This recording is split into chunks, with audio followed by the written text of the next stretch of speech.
બનાસકાંઠાના દિયોદરમાં ફૂલ ગુલાબી ઠંડીનો અહેસાસ થઈ રહ્યો છે। ઠંડીનો ચમકારો અનુભવાઈ રહ્યો છે। ઠંડીના ચમકારાને લઈને લોકોએ તાપણાનો સહારો લીધો।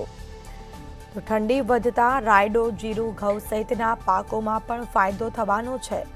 ખેતીના પાકને ફાયદો થશે અને જેને લઈને ખેડૂતો પણ હાલ ખુશખુશાલ જોવા મળ્યા છે। તો ઠંડીના ચમકારાને લઈને લોકોએ તાપણાનો સહારો લીધો। ઠંડી વધતા રાયડો, જીરું, ઘઉં સહિતના પાકોમાં ફાયદો થશે। ખેતીના પાકોને ફાયદો થશે। ખેડૂતોમાં જેને લઈને ખુશીનો માહોલ જોવા મળ્યો છે। બનાસકાંઠાના દિયોદરમાં ફૂલ ગુલાબી ઠંડીનો અહેસાસ થયો। એકાએક પારો ગગડ્યો છે તાપમાનનો। દિયોદર પંથકમાં ઠંડીમાં વધારો જોવા મળ્યો છે। લોકો તાપણાનો સહારો લઈ રહ્યા છે। ઠંડી વધતા રાયડો, જીરું, ઘઉં સહિતના પાકોને ફાયદો થઈ શકે છે, જેને લઈને ખેડૂતો પણ હાલ ખુશખુશાલ જોવા મળ્યા। ખેતીના પાકને ફાયદો થશે।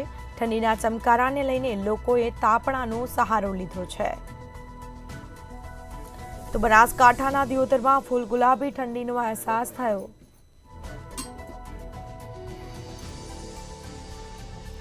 તો ખેતીના પાકને ફાયદો થવાનો છે, જેને લઈને ખેડૂતો હાલ ખુશખુશાલ જોવા મળ્યા છે।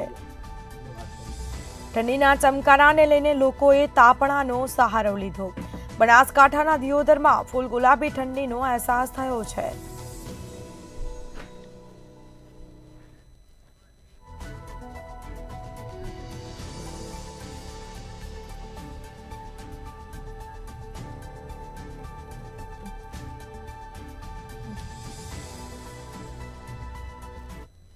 ઠંડીનો પારો 2 દિવસથી વધતા ક્યાંક ને ક્યાંક લોકો ઠંડીનો અહેસાસ કરી રહ્યા છે। જે પ્રકારે ગુલાબી ઠંડીને લઈને શિયાળુ પાકોમાં, ખેતીના પાકોમાં ક્યાંક ને ક્યાંક રાયડો, એરંડા, જીરું, વરિયાળી જેવા પાકોમાં પણ ફાયદો જોવા મળી રહ્યો છે। જે પ્રકારે ખેડૂતોમાં પણ ખુશી જોવા મળી રહી છે।